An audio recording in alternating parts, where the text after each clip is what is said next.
wamma oba olabye musajja munno nga yakubye genda maaso naye. Allah kyagamba nti nno fakhanatahuma, abakyala bano ababiri bakumpanya babba baabwe, amakulu tebaganyulwa mu ekyo kigenda bataasa mu maaso ga Allah.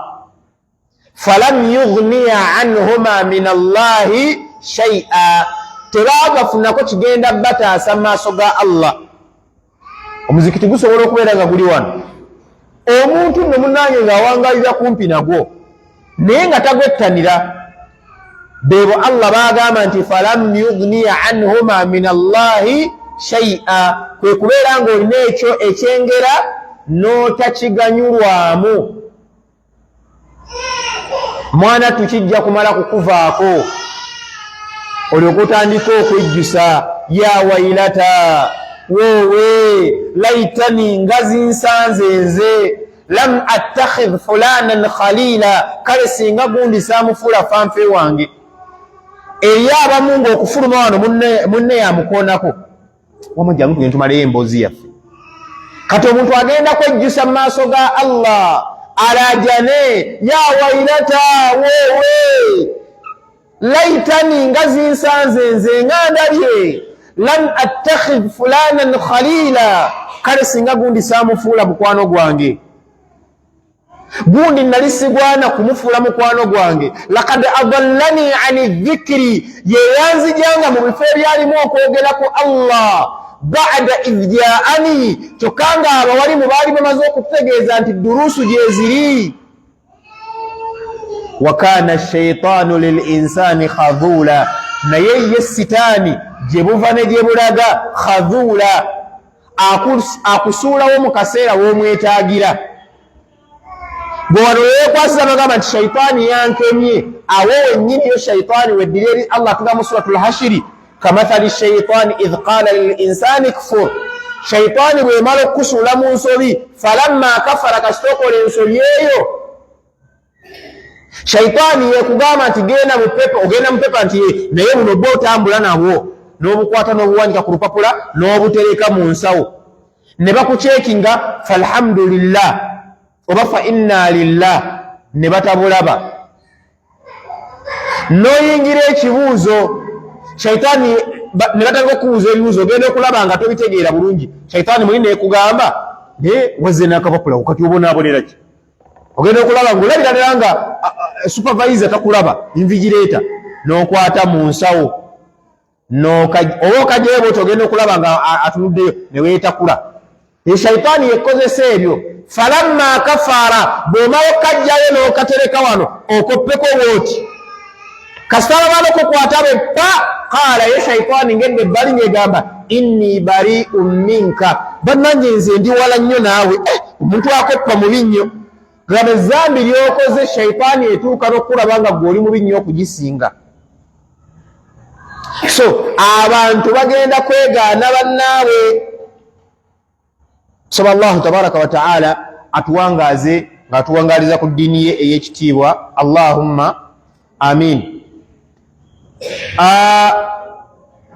Twatunuulira oba tubadde tujja tutunuulira nti omwana bw'amala okuzaalibwa, awwalul yawm, olunaku olusooka min alwilaada, omwana ng'azaaliddwa, maadha yambaghi, kiki ekigwana okubeera nga kikolwa gyali. Twagamba ekisooka ikhraju zakata alfitri, omwana oyo tumuweera zakatu alfitiri. Ekyokubiri ne tugamba istihqaqul mirath, omwana oyo singa azaalibwa ne tukakasa nti azaaliddwa nga mulamu, alina okufuna ku maali ya mukadde we singa abeera nga afudde oluvannyuma. Namba 3 albishara wattahni'a, okusanyuka n'okuyozaayoza bilmawludi aljadid, ku bazadde b'omwana ono azaaliddwa. Edduwa twagyogerako esomwa burika laka fil mawhubi wa shakarta alwahiba wa balagha ashuddahu wa ruziqta birrahu. eyo edduwa gye tusabira omuntu yenna singa amawulire gakutuukako nti gundi azadde omwana oba mulenzi oba muwala, tusoma edduwa egamba nti buurika laka fi lmawhubi wa shakarta alwahiba wa balagha ashuddahu wa ruziqta birrahu. Edduwa ekitegeeza buurika laka fi lmawhubi, Allah ateeka omukisa mu zadde erizaaliddwa mu kirabo.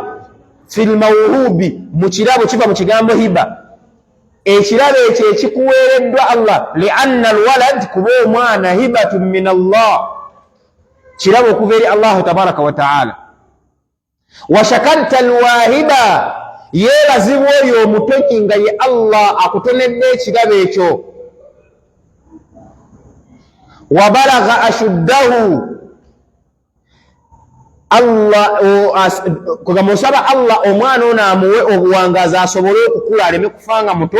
Wa ruziqta birrahu, era abeere nga awa abazadde be ebirungi ebiri mu zadde eryo. Ge makulu agali mu dduwa eyo, buurika laka fi lmawhubi wa shakarta alwahiba wa balagha ashuddahu wa ruziqta birrahu. Namba 4 twatunuulira al adhanu fi udhunihi lyumna wal iqama fi udhunihi lyusra. Omwana ono tumwaziinira mu kutuuka okwa ddyo ne tumukimira esswala mu kutu okwa kkono. Ebyo nabyo twabitunuulira ne tulaba ekigendererwa, naye ng'ebimu ku bigendererwa bye twalaba ilaanu ddiinu lmuhammadi, omwana ono okubeera nti ava buto ng'ategeezeddwa eddiini, nti eddiini gy'alina okuwangalirako yeddiini ya nabbi waffe Muhammadi sallallahu alayhi wa sallama.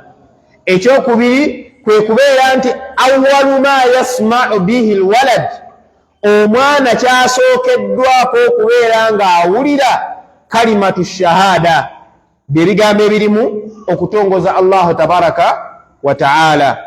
Ekyokusatu ne tugamba nti al adhanu, hadha al adhan, adhaani eyo ekolebwa lilmawuludi, ku mwana omuto, ye shahada emuyingiza mu busiraamu.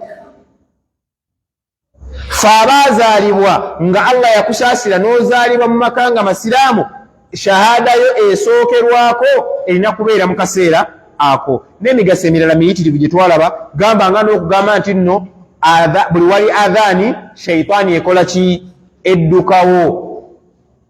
Therefore bw'oyaziinira omwana, shaitaani edduka n'emuviira. Oba otandise omwana ono okumuteekako olukomera. Namba 5 twagamba addu'au wa shukrullahi ta'ala ala ni'mati aljadida. Okusaba, addu'a, okusaba wa shukrullah, n'okwebaza Allah ala ni'mati aljadida, kukyengera Allah kyaba akuwadde mu kaseera ako. Kyetumaliriza nakyo ku nsonga eyo, ensonga ey'omukaaga, tahniku almawludi, tahniku almawludi. Naam, tahniku kiva mu kigambo hanki, ekitegeeza ekibuno. Ka tahniku almawlud kitegeeza okukwata omwana omuto eyakazaalibwa nga tannaba na kuyonka ku bbeere lya maama we, n'ofuna entende, n'obeera nti ogigaaya, entende eno neyeetabika n'amalusugo, omwana ono n'omuwaako, n'abeera nti ekisoose okugenda mu lubuto lwe oba mu mubiri gwe y'entende, kubanga entende kibala ekiriko omukisa gwa Allahu tabaraka wa ta'ala. Naam, muallifu atugamba nti fi sahihaini, bw'ogenda mu kitabo kya Imamu al-Bukhari ne Muslim byombiriri, hadithi ejibwa ku sahaba ayitibwa Abu Musa al-Ash'ari radiyallahu ta'ala anhu, qala, yagamba wulida li ghulamun. Abu Musa agamba nti mukyala we yazaala, bamuzaalira omwana. Fa ataitu bihi nabiyya sallallahu alayhi wa sallama, Abu Musa n'akwata omwana n'amutwala eri nabbi sallallahu alayhi wa sallama. Nabbi n'amutuuma fasammaahu Ibrahima, nabbi n'amutuuma erinnya lya Bulayimu. Wa hannakahu bitamratin, nabbi n'amukolako tahniiku kiri kyemba nnyonnyodde, n'abeera nti amuwa otulusu nga tannaba kuyonka ku maama we yadde n'akatini. Wazaada al-Bukhari, mu lafuzu ya Bukhari yayongerako ebigambo n'agamba nti wadaa lahu bilbaraka, nabbi n'asabira omwana ono Allah amufuule wa mikisa. Wadafaahu ilayya, oluvannyuma n'amunziriza. Wa fi sahihaini, era hadithi ngeri muttafaqun alayhi an Hisham bin Urwa rahmatullahi alayhi an Asma bint Abi Bakr radiyallahu anha annaha hamalat bi Abdullah ibn Zubair bi Makkah. Asma muwala wa Abu Bakari onabeera muganda wa Aisha ate mukulu we,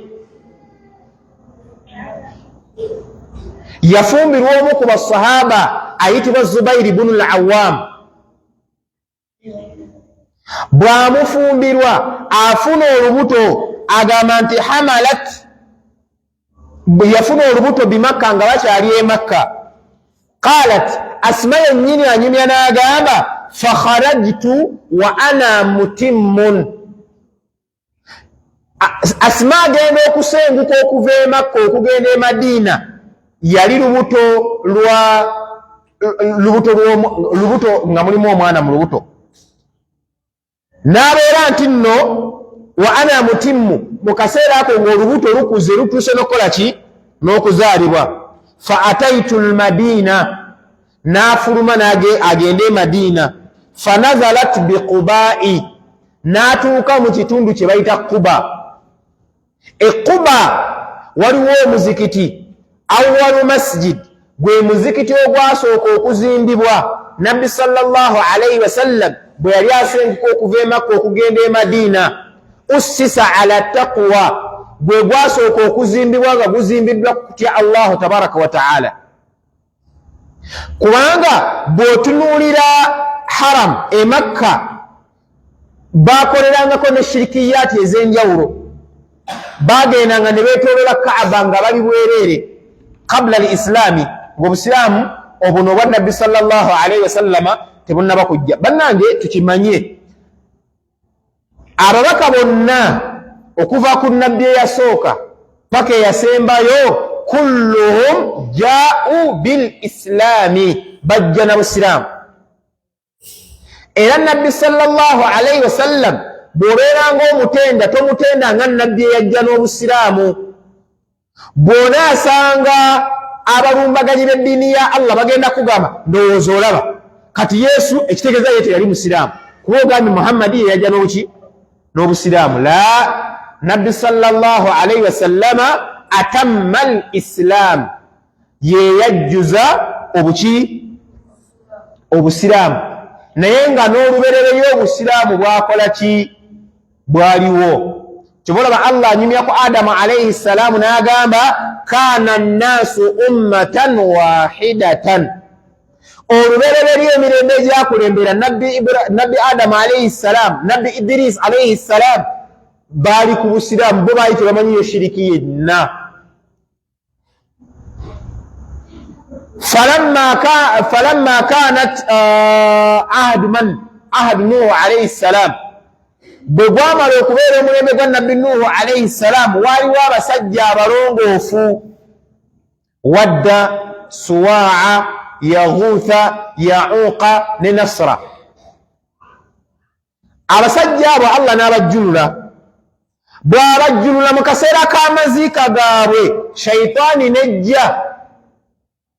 Naye mukakasa ddala omusajja ono mugenda mwerabira, omuntu afe mumwerabira.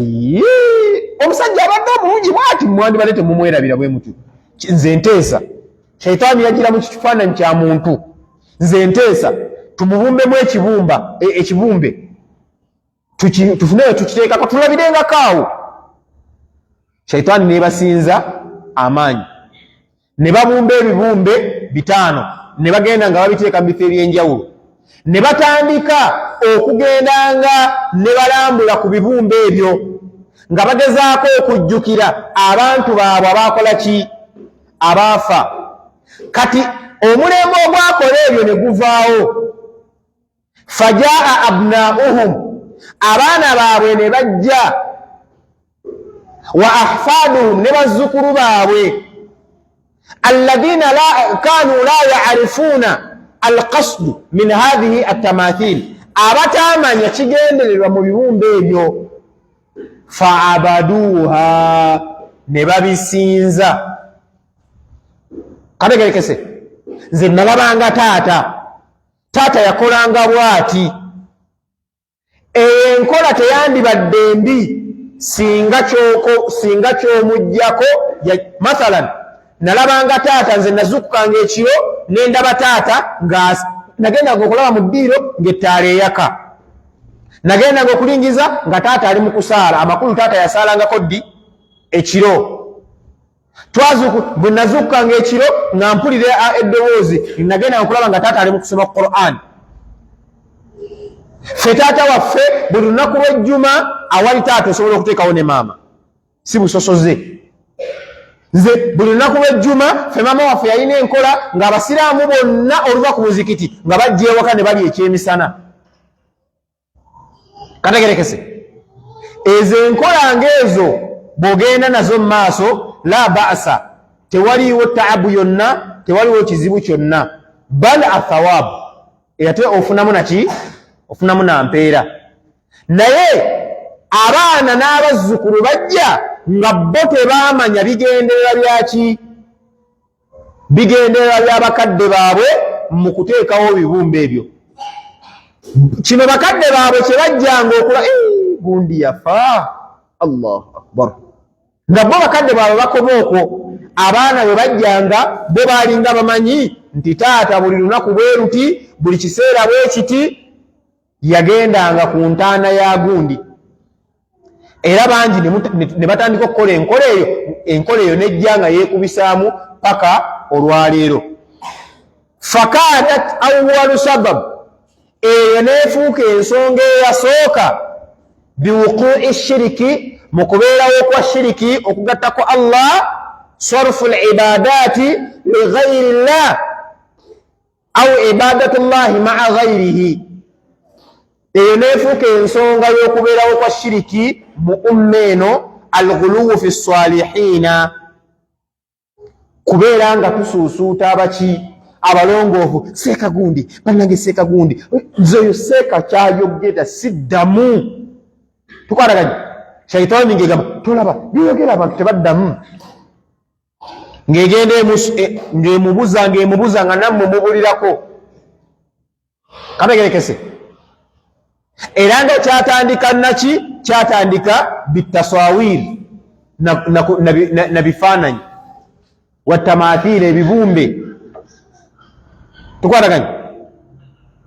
Musiraamu mukaddewo Allah n'amujjulula bwe wabeera nga tewaliwo bwetaavu mukaddewo Allah bw'amujjulula n'amugyamu omwoyo ebifaananyi bye osigaza byaki okukuuma ennaku ekinaava ojjanga kufuna akadde odde mu kasondo obitunuleko bwoti wallahi ennaku ekuluma olwa kitaawe yafa olwa maama we yafa olwa mukwano gwe yafa ennaku ekulume omusabireko era okaaba amaziga. Naye abalijjo oluvannyuma mu baana bo bagenda kugamba maama twamulabanga atunuulira ekifaananyi kino n'akinywegera n'akyeteeka mu kifuba bo balowooza nga wali oli ku ddiini anti munnange wakigendangako ng'oyambadde ne jalabiidi ne nikaabu ng'ogitaddeko. Naam eyo twetoloddeyo bwetoloozi mbadde mbalaga nti awwalul masjid omuzikiti ogwasooka okuzimbibwa gwali ala taqwa nga guzimbiddwa ku kutya Allah gwe muzikiti ogw'Quba. Naam agamba nti nno fawaladatuhu biqubai Asma yazaalira Quba nga tannaba kutuukawa Madina. Thumma ataitu rasulallah oluvannyuma Asma n'agenda ewa Nabbi sallallahu alayhi wa sallama fawada'atuhu fi hujurihi n'akwata omwana ono gwazadde n'amuteeka mu kisenge kya nabbi sallallahu alayhi wasallama. Nabbi bwe yamulaba fadaa bitamratin, nabbi n'atumya entende, famadaghaha, n'azikwata n'azigaayagaaya, thumma tafala fiihi, oluvannyuma n'abeera nga afujja otulusu mu kamwa k'omwana ono. Fakaana awwalu shay'in dakhala jawfahu, nga era nekifuuka ekintu ekyasooka okuyingira mu mubiri gw'omwana. Jawfu kitegeeza dakhilu shay'i, munda w'ekintu. Amakulu omwana nga talina ke yaaliddeko konna n'asookera ku ki? N'asookera ku ntende eyo. Era ekyasooka riiqu rasuli sallallahu alayhi wasallam, ge malusu ga nabbi sallallahu alayhi wasallam, gano ge yali akuŋŋaanyizza oluvannyuma lw'okugaaya ki? Lw'okugaaya entende. Qaalat, agamba Asma, thumma hannakahu bitamra, oluvannyuma nabbi bwe yamala okugaayagaaya n'abeera nti afujja mu kamwa ke, akamwa k'omwana ono omuto. Bw'amala okubeera nti akikola ekyo, agamba thumma daa lahu, oluvannyuma n'amusabira, wa baraka alayhi, n'abeera nga yamusabira edduwa, mu dduwa n'ayongeramu n'okumusabira Allah amufuule waki? Amufuule wa mukisa. Wa kaana awwalu mawludin wulida fil islaami lilmuhajirina, era omwana oyo Abdullahi bunu Zubairi ye mwana eyasooka okuzaalibwa fil islaami, mu busiraamu, lilmuhajirina, nga bamaze okusenguka okuva e Makka okugenda e Madina. Qaalat, Asma agamba fafarihu bihi farahan shadida, bamuhajiruna baasanyuka nnyo, abaasenguka okuva e Makka okugenda e Madina baasanyuka nnyo olw'okuzaalibwa kw'omwana ono. Naye ekibasanyusa kiki? Wadhalika, ekyo nakyo annahum qiila lahu, waliwo abaali babagamba, abaali batabaagaliza Abayudaaya, inna alyahuda, mwenno muli wano, naye mazima Abayudaaya, sahartukum, baabaloga, fala yuladu lakum, temugenda kubeera nga babazaalira omwana yenna. Kino geraageranya omukyala ng'alinayo oba maama we muto oba ssengawe oba ani, nga yamugamba nti gwe nakusiba togenda kuzaala, tolizaala. Omukyala oyo bw'azaala omwana libeera ssanyu, si eri ye yekka, naye eri famire okukola ki?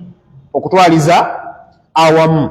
So omwana oyo bwe baamuzaala, abasiraamu bonna baasanyuka, abaali basenguse okuva e Makka okugenda e Madiina, olw'ensonga nti baali baabagamba nti Abayudaaya baabaloga tebagenda kukola ki?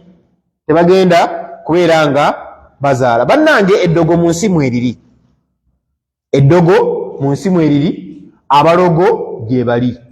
Naye alina obuyinza ku kutuukiriza eby'eddogo yaani? Ye Allahu tabaraka wa taala.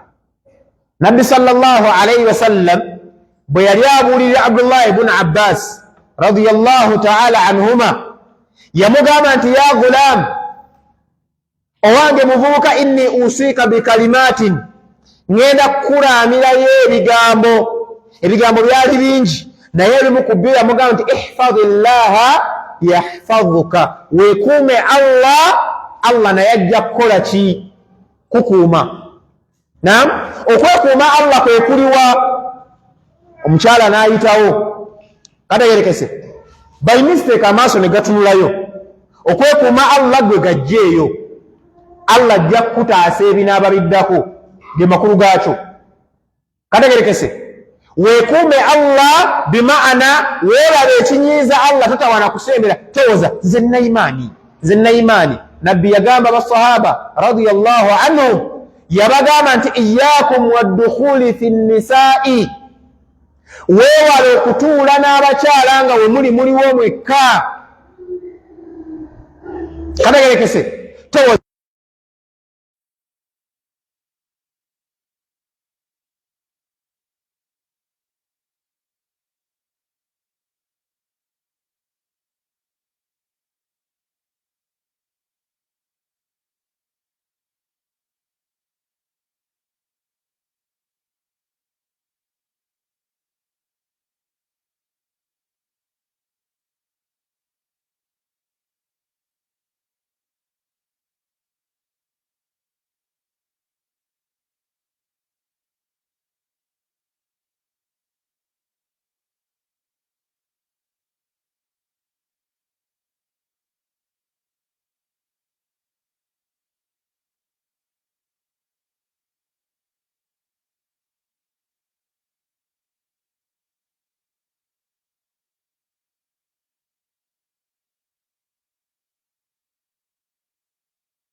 nga sikoze eki nga simukkiriza bidaa yammwe teriko yabikooye dda. Nabbi sallallahu alaihi wasallam yamugamba anta gwe wa maaluka n'obugagga bwo bwonna li abiika muli bakitaawo. Taata wo kusaba nga anaakozesa ku kikyo aba akuyambye buyambi. Muzaddewo nabagambye awali taata oteekawo maama, bombi bakolawo kyekimu. Muzaddewo kusaba ku kikyo okukikozesaako aba akuyambye buki? Olaba shariya ekkiriza kategerekese kati nga Haji Abdulaziz ono kano ka ummi nga katuuse okufumbirwa naye nga gwe kafunye obusente butonotono saba Allah sawa yebanga etuusa aleete ayina kasente nga kawera n'eddiini ng'ewera notominisa iminisa n'ogwokubiri kuba eyokubiri sigenda giwulira. Alhamdulillah nkoze bulungi. Naam, singa Abdulaziz agaana okumugaba mwana wange tayinza kufumbira omusajja bw'atyo bikoze bitya, naye ng'ensonga ze yeekwasa si za shariya, kitaawe wa Abdulaziz naam abajjajjawo ono asobola omugaba, era bw'amugaba toleeta mampaati, eyo nika eba ntuufu. Kategerekesa abooluganda kyembadde njagalamu kyekiriwa oyo omwana n'ebirye nga tebinnafuuka bibyo essaawa zino likyakuzannyisa kye, so olina obikolerera ebyeri mu maaso wano obikolerera. Kategerekese. Naam, tugambye nti Imaamu Nawawi atugamba nti fayubarrika alaihim an yad'u lahum. Nabbi sallallahu alaihi wasallam yasabiranga abaana abo wayamsahu alaihim era n'abasiimuula bw'ati n'abaweeweeta asaba edduwa n'abayisaako bw'atyo. Naam, al ahkam okusinziira ku kyetutunuulidde waggulu amateeka agalimu ekisooka istihbaabu tahniikul mawlud, mulimu okutulaga kirungi okubeera nti omwana tumukola bebi eyakazaalibwa tumukolako tahniik, nga nakyo kwe kufuna entende n'ogigaaya n'obeera nti akola ki omwana oyo afuna ku ntende n'ebeera nga kyekisooseyo mu byenda bye. Ekyokubiri attabarruku bi ahli salaahi wal fadli, attabarruku bi ahli salaahi wal fadli, okubeera nti omwana bw'oba omuzadde gw'oba onoonya omuntu gw'omanyi nti naye gundi mulongoofu mukko, twalayo omwana ono. Era olabye nga sahaba bo be bakwata abaana baabwe ne babatwala eryani eri Nabbi sallallahu alaihi wasallama. Osobola okubaayo n'omuntu gw'omanyi nti mulongoofu, naye tobalaba nkubiriza abasajja, mukyalawo ng'agenda okuzaala lwana nnyo obeerewo. Abamu bakyala baffe twabajja mu maka nga si basiraamu, kategerekese. Abalala kituufu basiraamu naye basiraamu abalemedde ku bidaati ez'enjawulo. Kati gwe osinziira eno maama kakati muli gutya tusumulukuse naye maama bibadde bizibu nnyo era omusawo taba kwanguwa. Kati bw'aba omujjanjabi akubamu omusawo taba kwanguwa, ng'obwongo tebusobola kujjukira nti Allah taba kwanguya musawo. Lwana nnyo weebeererewo bino bikole ki? Bino byekolere. Ate omukyala tagenda bikola lwaki? Agenda kuba yakamala okusumulukuka, obulumi bwayiseemu awo, n'omubiri gukooya ayagala kwebakamu. Kinyuma ne weekwatira kaccaliiko n'okaziinira mu matu, ekuuti okwa ddyo okwa kkono n'okimiramu entendeyo. Bw'obeera ogula pampa ez'okutandikirako mu ddwaliro, n'entende nazo zikole ki? Zijjireko. Bw'obeera tokikoze omwana olumuzaalabe pa ng'oyita Seeka Abdulaziz nti hajjati alhamdulillah sumulukuse, mbadde nsaba ojjo otuwe ku dduwa, ajje akwate ku mwana obeere ng'okola ki? Nga bamuwa edduwa. Namba 3 استحباب حمل الأطفال إلى أهل الفضل للتبرك بهم، وسواء في هذا الاستحباب المولود في حال ولادته وبعدها. kirungi okukwata abaana kano kakulu kawulirize, kirungi okusitula omwana wo n'omutwala eri omuntu gw'olaba nti mu ddiini ali bulungiko akusingako, kategerekese, litabarruki bihim, basobole okubasabirako ku mikisa. وسواء في هذا الاستحباب المولود في استحباب المولود في حال ولادته وبعدها، oba mu kaseera kakumuzaala ne bwabeera mukulu.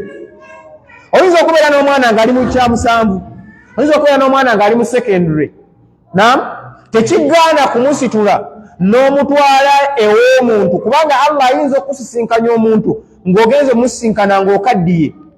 Yita abaana bo ne bwobeera nga omuto mu bo wa myaka 23 bayite bakuŋŋaanye naye muyite, oba basitula obatwaleyo nga nkusaba osabire ku baana bange bano kasobe mu ndaba ye bw'obeera ng'olaba nti mu ddiini ayinamu ekyenkizo ky'alinako. So oba kiri mu kuzaalibwa oba omwana yakula dda, la baasi, tewali tabbu yonna, kikole. N'ekisembayo mu layini eyo, annadabu ila husni lmuashara walliinu wattawadu'i warifqi bissigaari wa gairihim.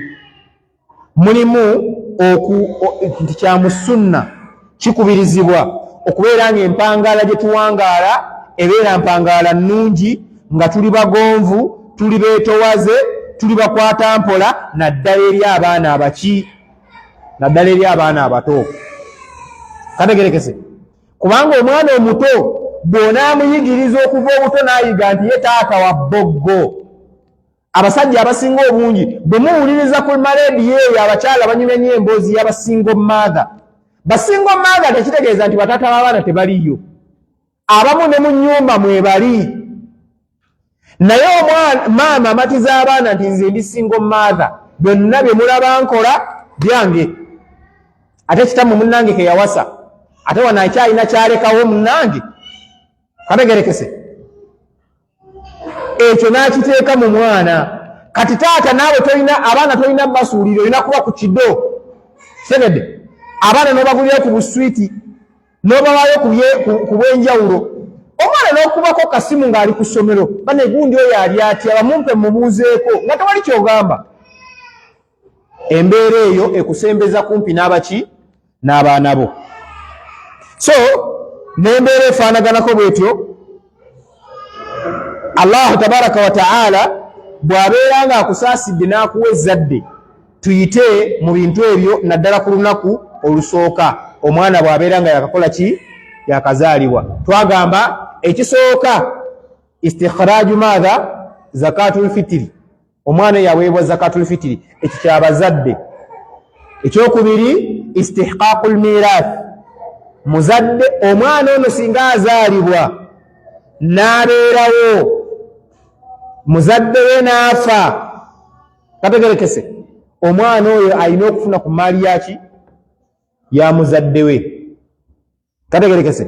Ekyokusatu twagamba albisharatu wattahni'a, kati ate ekyo kyaffe fe abatuukiddwako amawulire nti gundi afunye ezzadde, okumusanyukirako n'okumuyozaayoza, kubanga bannange oluba lutabaalo olw'okubeera nti okoze eki omuntu, kubanga obeera baina almauti walhaya, wakati wa kufa naki na bulamu. Ekyokuna al-adhanu fi udhunihi al-yusra, al-adhanu fi udhunihi al-yumna wal-iqama fi udhunihi al-yusra, okubeera ng'omwaziinira mu kutu okwa ddyo n'okimusola mu kutu okwaki, okwa kkono. Omwana abeere ng'ebigambo byasoose okuwulira nga yakagwa ku nsi, tasookedde ku pate after pate. Kategerekese, omwana Allah ajja kugerera muzaalire eddwaliro nga liri kumpi n'ebidongo. Tukwataganye eri wabweru eno maama olukateekawo ngeri oli neddijja atekamu bwabwabwa, omwana era akula bwabwabwa yennyini. Namba 5 addua wa shukurullahi ta'ala, okusaba n'okwebaza Allahu tabaraka wa ta'ala ku kyengera kino Allah kyakuwadde. Bannange tuyitirize okusabira abaana, tuyitirize okusaba Allah. Tetulina busobozi mu kulabirira baana baffe. N'ekyomukaaga attahniku bilmawuludi aljadid, omwana okubeera nga tumakinga sure nti ekisooka okugwa mu lubuto lwe kwe kubeera nti nno tuteekamu entende eyo, omuzadde agikwata. Naye kyandibadde kirungi agenda okukikola kino n'abeera mulongoofu. N'abeera muki? Mulongoofu. Omwana ono omubiri gwe guyingiremukko ku kadiyeni ek'obuki? K'obulongoofu. Ezo ensonga mukaaga zitukola ku mwana bw'abeera nga yakazaalibwa olunaku olusooka insha Allah. Omulundi omulala tujja kutunuulira ate ku lunaku olw'omusanvu, kuba okuva ku lunaku olusooka ennaku awo eziddako tezirina nnyo nsonga. Olunaku olw'omusanvu nalwo luliko ensonga, era lwe lunaku tugenda okuddako okutunuulira omwana waaweze ennaku musanvu omuzadde biki byagwana okubeera ng'akola ki? Ng'amukolera. Saba Allah tabaraka wa ta'ala atuwa obusobozi. Bannange, leero ekiro kya nnaku za mwezi 26 omwezi gwa Dhulqaada. Simanyi oba bagenda ku hijja batandise. Saba Allah tabaraka wa ta'ala abasomose obwengula. Naffe Allah atuwa obusobozi tugende tulambuleko ku nnyumba ye. Allah atusobozese obusiraamu tubukole, empagi zonna tuzikombeko, zaka tugiweeko bannaaye. Kati nga tannaba kutuukayo eyo enkya lunaku lwa Mande yaumul ithnain, Nabbi sallallahu alayhi wa sallam kana yasuumu lithnaini wal khamis, yasiibanga Mande n'olwokuna. Era n'atugamba nti mu nnaku ezebbiri emirimu gyaffe lujanjulwa maaso ga Allah tabaraka wa ta'ala. Listi y'abasomye darus okuva ku juma olwajjo n'olwaleero, ka listi egenda kusitulwa etwalwe enkya. Naye nabbi yagamba nti ayagala nnyo emirimu gye gituuke maaso ga Allah nga mulimu n'okusiiba olw'obuzito bwaki? Olw'obuzito bw'okusiiba. Ekyo nga kiri awo eriyo udhiya. Tusaba Allah ffenna atuwa obusobozi tubeeremu abo abanaasala. Kale oba bakuwadde oba tebakuwadde, naye tubeeremu abo abanaakola ki? Tulekeraawo okulindanga ennyama y'Abawarabu. Bannange, tewaliwo mpeera ya kuweebwa, empeera ya kuwa. Tewaliwo mpeera yakola ki? Ya kuweebwa. Nti omuntu oweebwa emirundi emingi mu lunaku Allah akuwejjana, la empeera eriwo yakola ki? Ya kuwa, so si ya kuweebwa. Nas'alu Allah al-afwa wal afiya برحمتك يا أرحم الراحمين. ربنا تقبل منا إنك أنت السميع العليم وتب علينا إنك أنت التواب الرحيم. اللهم بارك لنا في أموالنا وفي أزواجنا وفي ذرياتنا إنك ولي ذلك والقادر عليه. اللهم كن معنا في كل حال وفي كل مكان وارزقنا النظر إلى وجهك الكريم برحمتك يا أرحم الراحمين. سبحان ربك رب العزة عما يصفون وسلام على المرسلين والحمد لله رب العالمين. والسلام عليكم ورحمة الله وبركاته.